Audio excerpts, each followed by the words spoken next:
നിങ്ങളുടെ ഇഷ്ട പരമ്പരകൾ എക്സ്ക്ലൂസീവായി സൺ നെക്സ്റ്റ് ആപ്പിലൂടെ തികച്ചും ഫ്രീ ആയി ഇപ്പോഴേ ആപ്പ് ഡൗൺലോഡ് ചെയ്യൂ.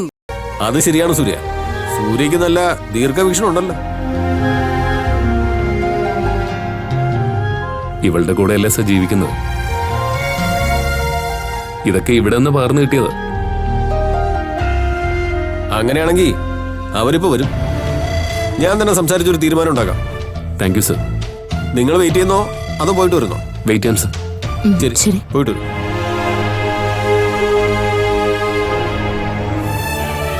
ആന്റി എന്തിനാ എനിക്ക് ഇത്ര പെട്ടെന്ന് ഇഷ്ടദാനം എഴുതി തന്നത്? ഞാൻ എപ്പോഴെങ്കിലും ആന്റിയോട് ചോദിച്ചിട്ടുണ്ടോ? ഇതൊക്കെ ചെയ്യേണ്ട സമയത്ത് ചെയ്യണം മോളെ, എന്നാലേ ശരിയാവൂ, എന്നാലേ മോള് സേഫ് ആവും. അങ്കിളിനോട് സൂര്യയോടൊന്നും പറയാതെ വേണ്ടായിരുന്നു ആന്റി. മോളെ അവരോടൊക്കെ നേരത്തെ ആലോചിച്ച കാര്യമല്ലേ, പിന്നെന്താ? ആലോചിച്ചിട്ടുണ്ടെങ്കിലും രജിസ്ട്രേഷൻ നടത്തുന്നതിന് മുന്നെങ്കിലും പറയണ്ട ആന്റി, അതല്ലേ മര്യാദ. നോക്കു മോളെ, അന്നും ഇന്നും എനിക്ക് ശരിയെന്ന് തോന്നുന്നതേ ഞാൻ ചെയ്യും. അവിടെ മറ്റാരെയും കുറിച്ച് ഞാൻ ചിന്തിക്കാറില്ല. ഇപ്പൊ അച്ഛനും മോൻ രണ്ടു കോണിലല്ലേ നിക്കുന്നേ, അപ്പൊ പിന്നെ സൗകര്യം പോലെ അറിഞ്ഞാ മതി. മോൾക്കറിയാലോ, ഞാനും മരണത്തിന്റെ വക്കോളം പോയിട്ട് കഷ്ടിച്ച് രക്ഷപ്പെട്ടു വന്നവളാ.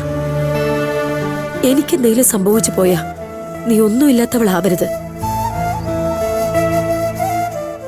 എനിക്കിനി ഒരു ആഗ്രഹം കൂടി ബാക്കിയുള്ളൂ മോളെ. നിന്റെ പ്രസവം കഴിഞ്ഞ് നിനക്ക് നല്ലൊരു കുടുംബജീവിതം കിട്ടണം. അതൊന്നും നടക്കില്ല ആന്റി. ഇനി എനിക്കൊരു കുടുംബജീവിതത്തിന് ആഗ്രഹമില്ല. ആ ആഗ്രഹങ്ങളൊക്കെ ഞാൻ എന്നേ മണ്ണിട്ട് മൂടി.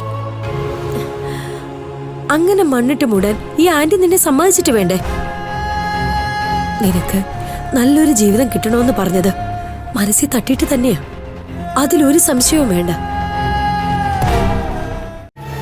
എന്തു തന്നെയായാലും നിന്റെ കല്യാണം ഞാൻ ആഡംബരത്തോടെ തന്നെ നടത്തും, നോക്കിക്കോ.